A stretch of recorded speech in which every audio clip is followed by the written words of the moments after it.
Hi, this is Julia Widdop with the Center for Shamanic Arts, and I'm talking today with Mark Anthony, who's a psychic explorer. Tell us more about psychic exploring. The funny thing, Julia, is the media keeps giving me labels. And my brand is Mark Anthony JD Psychic Explorer because the JD is my law degree.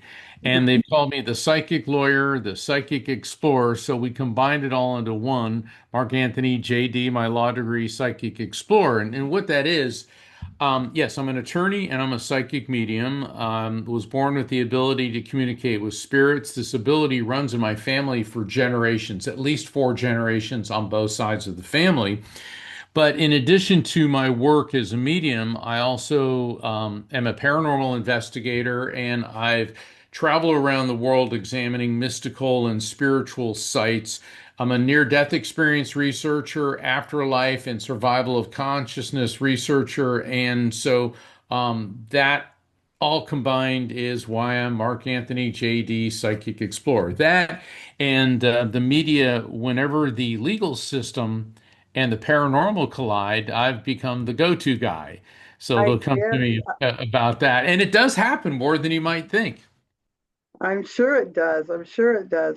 Do you ever get any law, legal thing from people about sacraments that they're being arrested for sacrament use?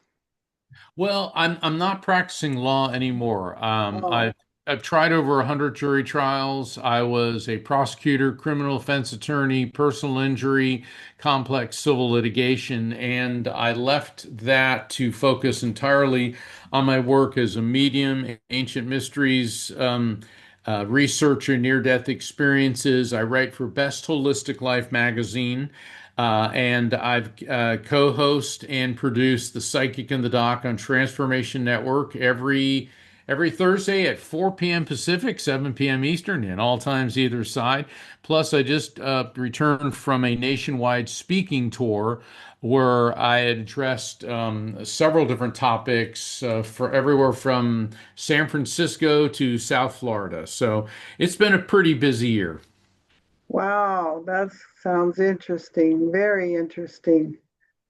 What, tell me about a little bit. I have a group called Sacred Witness where we go to sacred sites and just document their condition and do some protection rituals and art, get inspired to do artwork and stuff. Tell me more about that, the sacred sites that you go to. Well, there's been so many this year. Sedona, and for the listeners, if you haven't been to Sedona, put that on your bucket list and don't even delay. Make sure you go to Sedona because it's the home to at least seven main energy vortexes. And vortexes are there are things known as ley lines, Ley lines Hmm. on the Earth. And when two ley lines intersect, this is where the Earth's naturally occurring electromagnetic energy emits from the Earth's crust. And when you get intersections, it causes a whirlpool of energy. And we all know about whirlpools. I mean, when you drain your bathtub or your sink, or if you've been heaven forbid, in a tornado or a hurricane or a Yeah. whirlpool in the water. You know what a whirlpool is, and energetically, there's also whirlpools. And that's what an energy vortex is. And Sedona happens to be positive energy vortexes. Some places are not so positive, some places are negative energy vortexes. I examined one in Indiana for a Discovery Channel show called Destinations of the Damned with Zach Bagans. And it was the site of an abandoned sanatorium that had also been used as a mental institution. And they had me there because of my work in true crime as an attorney and a psychic medium. And what I felt that there was a very dense negative energy there, and this could influence people with unbalanced minds to commit some horrific behaviors, which was what happened there. But I do have to tell you, Julia, for me, the most fascinating mystical energy place I was at this year was the Muir Redwood Forest, just north of San Francisco. Um, it was so absolutely beautiful. And the trees there are, well, they're redwood trees. They're over 1,000 years old. And so I was with my manager, Rocky, and she and I were walking through the paths in the redwood forest. And there's an area there called the Cathedral. And it's very spiritual, very sacred, and the trees canopy. It's so beautiful. In fact, President Harry Truman brought 150 dignitaries and leaders from around the world there in 1945 to sign the United Nations Charter. That's where it was signed, was in the Muir Redwood Forest. Wow, how cool. It was way cool. And so I'm standing next to this group of trees and they grow in a semicircle and it felt like a family. And she was about 30, 35 feet or so behind me looking at something.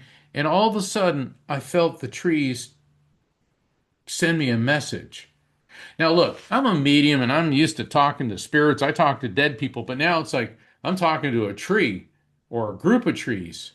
And all of a sudden, Rocky goes, "Oh my God." And I turned around. She goes, "I could swear that tree just talked to me."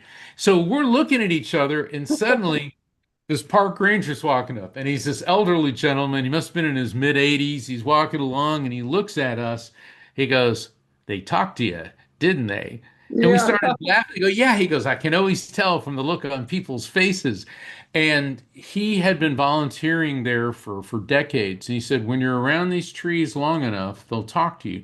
And the thing is, it's more than just like airy fairy, new age, wishful thinking.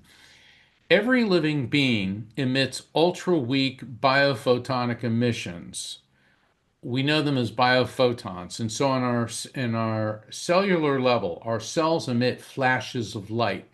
And it's now believed, based on recent studies at the University of Calgary and MIT and the National Health Institute, that biophotons are used for inter and intracellular communication.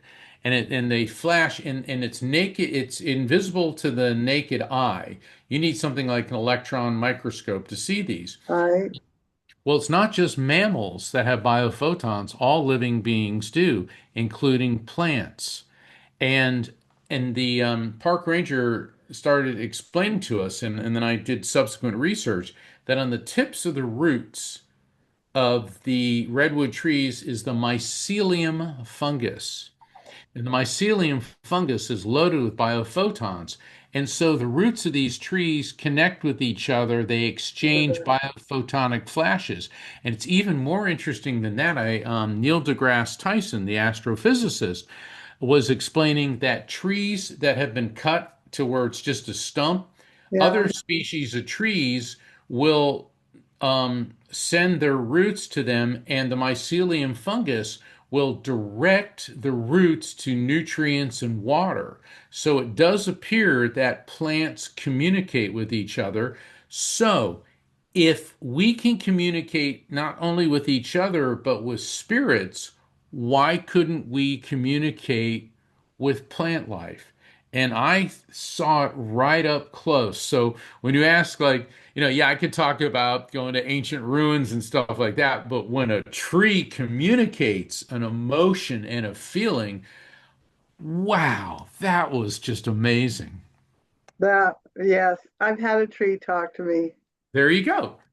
And then not too long ago, I was meditating and my guides told me, I said, I'm kind of wondering about my next life because I'm getting older, And they said, oh, we were thinking about a tree. And I went, a tree? I don't want to just stand around for 100 years.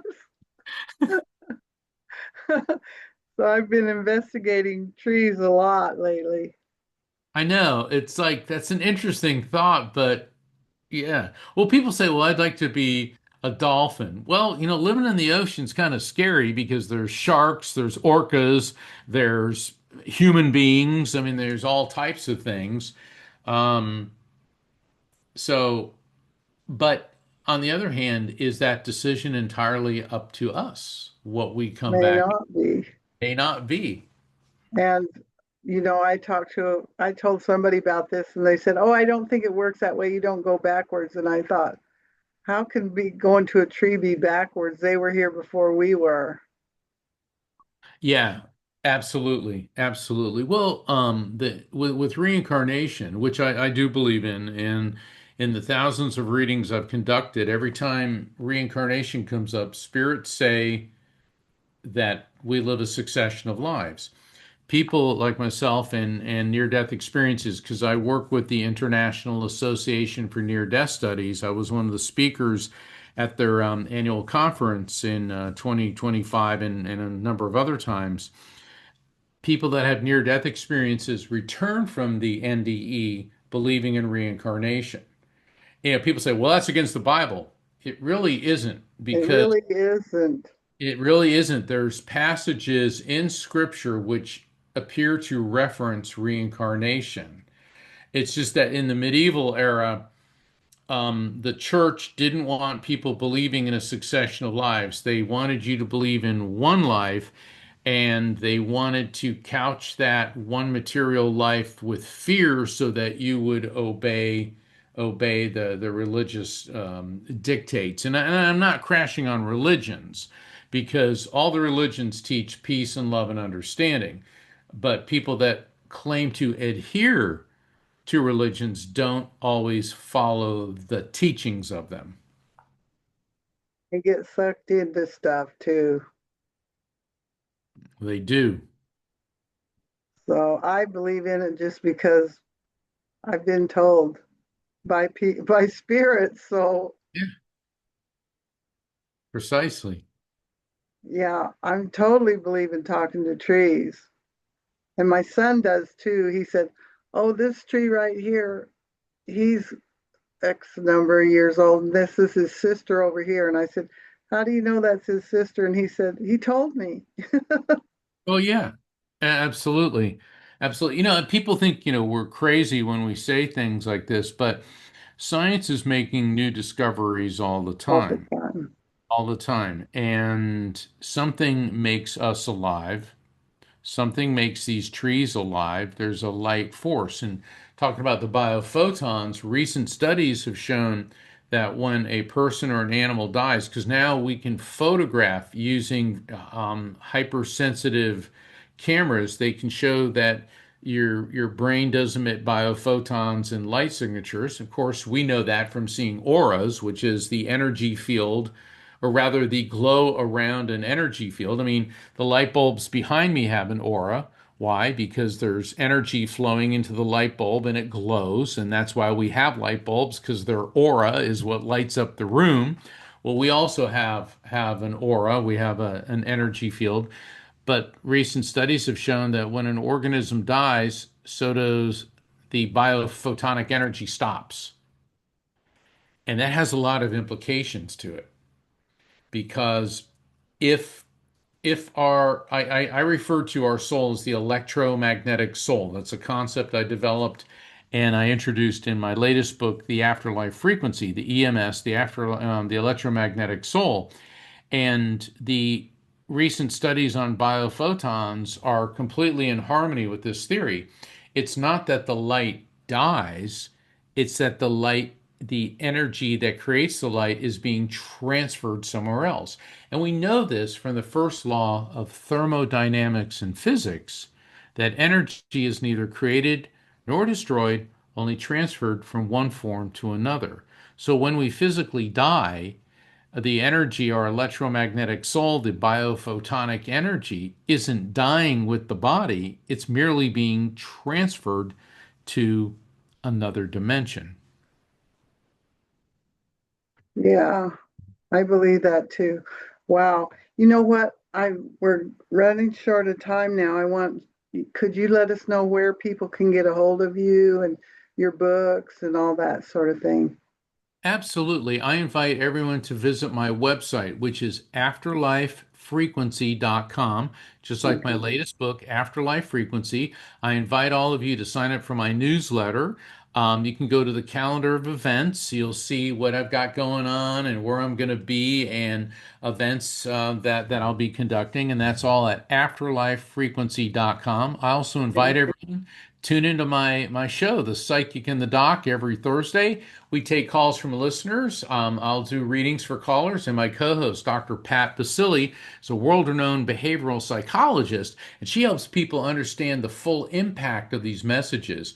We're very honored to have won Best Radio Show of the Year for the last 2 years, and we're going strong. So I invite everyone Good. to visit afterlifefrequency.com.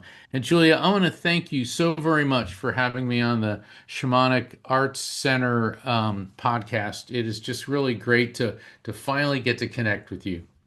Yes, I'm sorry things took so long. Hey, Okay. technology is, I mean, energy flows from one form to another, and sometimes it's flowing the wrong direction for us. And is your show available at the same place, Shamanic? Yes. Yeah, everyone just go to my website, afterlifefrequency.com. You go to the calendar events, you'll see that, how to click on it. You can watch it on the internet. You can listen to it. We got like 3 million listeners. We're worldwide. Okay, great. Well, thanks for being with us this morning. Thank you so much, Julia. Many blessings. To you as well. Let's see. I can remember how this all goes. I haven't ended the meeting.